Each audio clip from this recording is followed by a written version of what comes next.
expliquei, e antes deste condado passaram muitos povos por este território. Nós sabemos, por exemplo, que a primeira forma que nos chamaram a nós foram lusitanos. E isto foi na altura da chegada dos romanos. Mas dos romanos até Dom Afonso Henriques passaram muitos povos por aqui.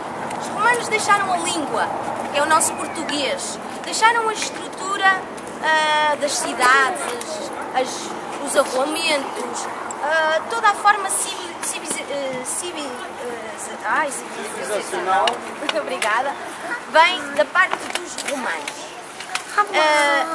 Mas os romanos depois, mas como não há documentos comprovados, estabeleceu-se e nasceu aqui em Guimarães, e a maioria dos historiadores, pelos documentos da época, apontam 1111.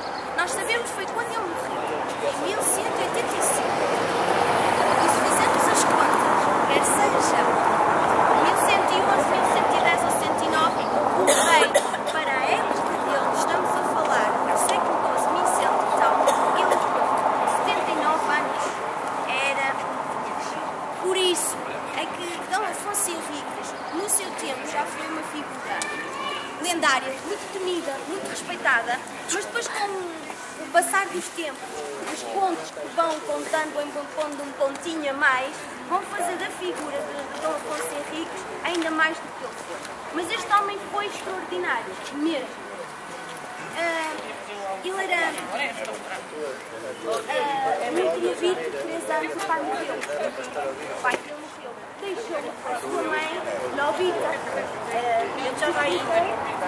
O pai era muito mais velho que a mãe, Dom Henrique. A mãe Novita não tinha muita vida, coitado. E primeiro acho que se envolveu,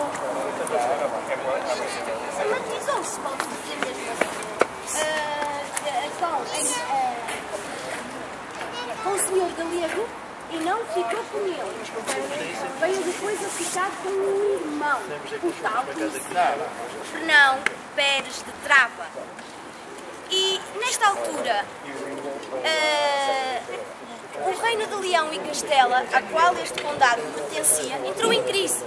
Houve uma crise muito grande. O rei de lá morreu e foi sucedido por a filha legítima, Dona Urraca, não sei se já ouviram falar. Da dinastia ainda, a família tem 3 no nosso da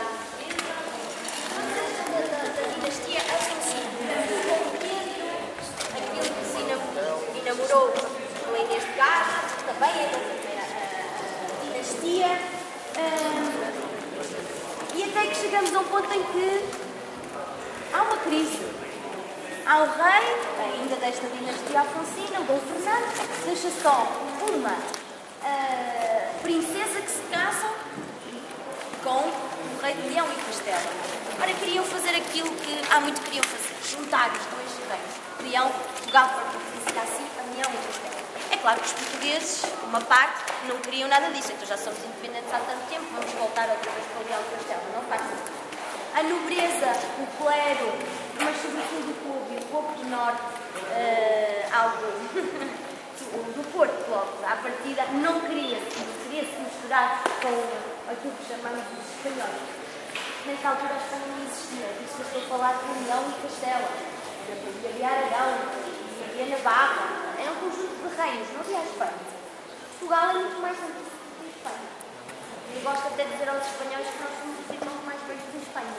A Espanha só foi criada com o casamento de Fernando e Isabela Católica em 1472. Ora, a nossa fundação vem, como sabem, ou preferirem, 1128, São Mamed, ou 1143, Santa Zamora, ou a Papal de 1179, seja como for, foi muito antes da Espanha.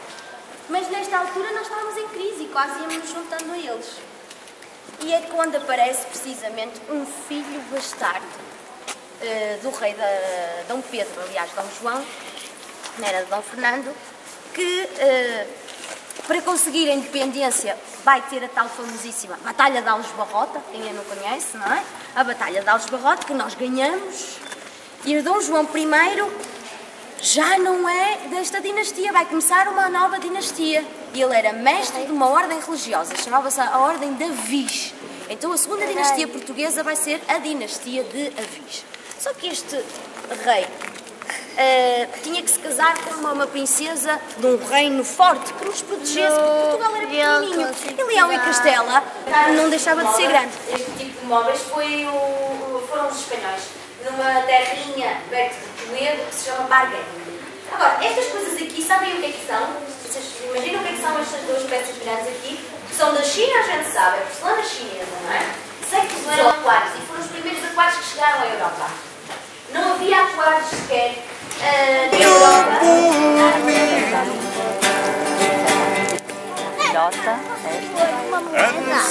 Posso pôr uma moeda? Mamãe já te dá, espera aí.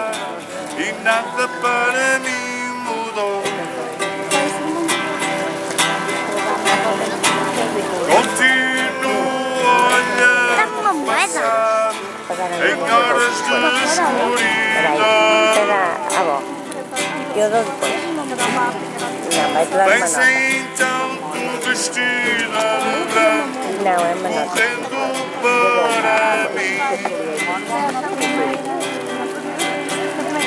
Eu vou enlouquecendo, já não oras mais por mim. Pode. Mas eu dou. Volta para mim, mulher vestida de branco, em noite vazia, orando por mim. Volta para mim, mulher vestida de branco, em noite vazia, orando por mim.